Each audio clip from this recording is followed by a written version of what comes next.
सखी अन्त्यमा अन्त्य हुने भनेको त सम्बन्धको नै रहेछ है। अनि यादहरू यादहरू त केवल भ्रम हुन् जसको कुनै औचित्य छैन। त्यसो भए रहनुको औचित्य साथ दिन मात्रै हो त? पक्कै पनि होइन।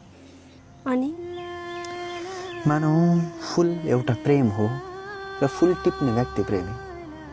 टिपिसकेपछि बिस्तारै फुलको सुगन्ध हराउँछ, रङ्ग हराउँछ र स्वरूप पनि हराउँछ।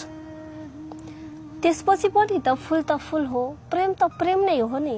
होइन सखी, अब त्यो केवल कसिङ्गर हो।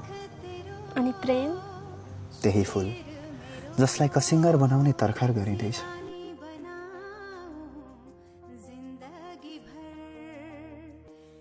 म हजारौंलाई छाडेर तिमीसम्म आएको हुँ, तर पनि मेरो कदर किन हुन सकेन? भन, हजारौंको अँगालोमा देख्दा पनि कसरी स्वीकारौँ? प्लिज मलाई माफ गर र एउटा अन्तिम सुरुवात गरौँ न। के तिमी माफ गर्न सक्छौ, स्वीकार्न सक्छौ मैले तिम्रै गल्ती दोहोऱ्याएँ भने?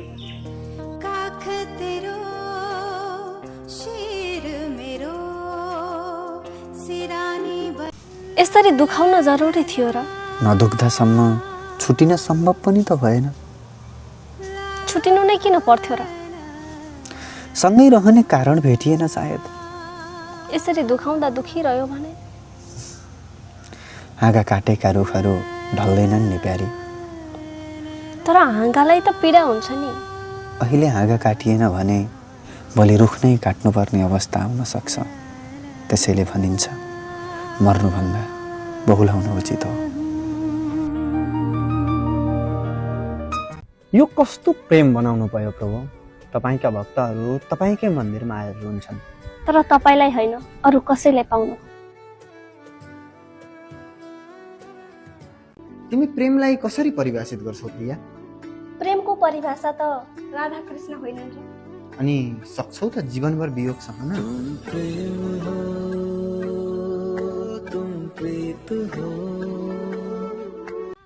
किन यस्तो लाग्छ हामी नजिक भएर पनि टाढा छौँ? किनभने नदी र किनारा पनि सँगसँगै बग्छन् तर कहिल्यै भेटिँदैनन् नि। तर हाम्रो त मन मिल्थ्यो। प्रिया, मन मिल्नु र सँगै हुनु फरक कुरा हो। कहिलेकाहीँ बाटो छुट्टिएर पनि मन मिलेका हुन्छन्। अनि समयले ती मनहरूलाई छुटाउँदैन? समय त नदी हो प्रिया, यहाँ स्थिर रहन खोज्नेले डुब्नुपर्छ। त्यसो भए बग्नै पर्छ। हो, बग्नु नै जीवन हो। तर बग्दा पनि नदीले याद जसरी साथ दिन्छन्। नदी रहँदासम्म? नदी रहँदासम्म।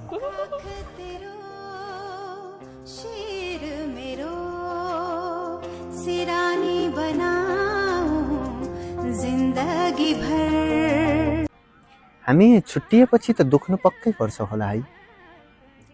यादहरूसँग रमाउने बानी परेपछि दुखाइहरू खासै दुख्दैनन् सायद। अनि ती आँसुहरू के हुन् त? कहिलेकाहीँ आँखाको कसिङ्गर निकाल्न पनि आँसु झर्ने गर्छन्। सबै रुवाईको अर्थ दुखाइ हुँदैन प्यारो।